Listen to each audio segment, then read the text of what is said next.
এবার আমারই বসতে হবে না, আর হলো না। এবার আর হলো না না? না, ফেলো তোমার দেখি পিঠে একটা দেখি আমি। গরম হয়েছে। হ্যাঁ তোর তো সবটাই হ্যাঁ।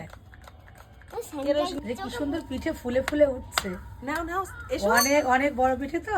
হাত লাগাও। তুমি একটা বার দাও ঝাঁঝরি দিয়ে, এবার তুলবে। ও সেই পিঠে।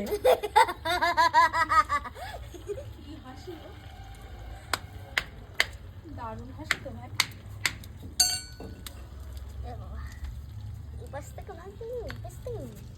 এই মনে হচ্ছে ব্যাটারটা একটু ইয়ে হয়ে গেছে, পাতলা হয়ে গেছে। হ্যাঁ তোমার বিশাল ভালো ইয়ে তো কড়াই তো, যেহেতু পিঠে ফুলতো। কিন্তু তাও ফুলেছে, ব্যাটারটা একটুখানি ঘন হলে এই দেখ, ফুলেছে ফুলেছে। লাগেও নি নিচে। ভালো হয়েছে দেখো, মাম্মি এ তো বিশাল ব্যাপার। একেবারে বললে হবে। এই হচ্ছে মাম্মি, অত সোজা। মিনি কিচেন খুলতে হবে দেখতে। তাই তো দেখছি, দারুণ পিঠে ফুলেছে। আমার একটা ভালো হয় না।